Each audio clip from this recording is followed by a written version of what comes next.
the WNBA sabotaging its own golden goose? Because what's happening to Caitlin Clark doesn't just look like neglect, it looks like betrayal. The league has never seen numbers like this. Packed arenas, skyrocketing TV ratings, corporate sponsors fighting for airtime. And yet, somehow, instead of protecting the rookie driving that momentum, the WNBA is letting her get bruised, snubbed, and shoved into silence.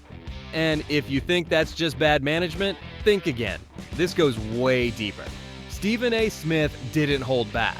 When he joined Patrick Bet-David's podcast, he lit a fire the league couldn't ignore. No filters, no sugarcoating.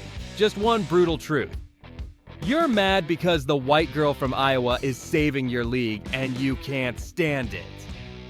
That line hit like a lightning strike. He accused the WNBA of letting resentment and politics cloud its judgment.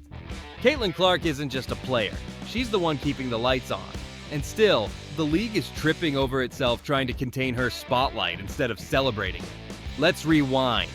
Caitlin Clark didn't just show up, she exploded onto the scene. Straight out of Iowa, no break, no rest, and still dominated. Rookie of the Year? Easy. Fourth in MVP voting? Done. Most assists among rookies? Check. She's not just good, she's transformational. Steph Curry range, playmaker instincts, marketable image, and fans love her for it. Before she stepped into the WNBA, ticket sales were flat. Now, cities are moving her games into NBA arenas just to handle the demand. So what's the problem? Well, jealousy, plain and raw. A wave of WNBA veterans, many of them black women, started treating Caitlin not like a rising star, but like an intruder. Silent fouls, snide interviews, cold shoulders during player intros. Even the Olympic Committee left her off the roster despite her numbers and popularity. Stephen A. called it what it is, a mix of internalized resentment and bad leadership. You kill the golden goose, you kill the league. Instead of stepping in, the WNBA did nothing. Referees ignore obvious fouls. Caitlin gets slammed, elbowed, body checked, and barely gets a whistle.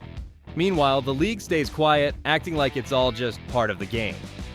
But the numbers don't lie. Since her arrival, the WNBA's attendance shot up nearly 50%. The Indiana Fever, her team, jumped a staggering 319%. That's not a trend. That's a revolution. And the league is treating it like a problem to be fixed, not a gift to be embraced. Clark is drawing more eyes than any other player in the league, period. Her jerseys are selling out. TV viewership is setting all-time highs. She's fifth among all athletes across all sports in merchandise sales. She's doing what the league never managed to do in 2 decades, make women's basketball appointment viewing. And yet, instead of lifting her up, players are elbowing her down, executives are brushing her off. And refs? They're looking the other way. How does that make sense? Sources suggest this isn't just laziness, it's orders. Whispers are flying that referees are being instructed to let the game get more physical, and that the commissioner herself, Kathy Engelbert, is turning a blind eye to what's happening. Stephen A. didn't mince words. They're sitting on their hands watching this goldmine get mistreated and misrepresented. And now fans are noticing. The same people who showed up in droves are starting to ask, is this what the WNBA really stands for? Let's be brutally honest. Caitlin Clark doesn't need the WNBA. If she walked away tomorrow, she'd still be rich, famous, and in demand. But the WNBA, it would be in shambles. Half-empty arenas, forgotten broadcasts, brands pulling out. The same league that ignored their stars for years finally got a savior. And now they're running her off the court. And why? Because she doesn't fit their mold? Because she wasn't one of them first? That's not leadership. That's self-sabotage. Look, resentment is human. Stephen A. admitted it. You've got players who've been grinding for years, going overseas in the offseason, putting up numbers, and getting nothing in return. Then Caitlin shows up, and suddenly it's photo shoots, Nike deals, and full stadiums. It stings. But that sting isn't Caitlin's fault. It's the league's fault. For not building stars when they had the chance.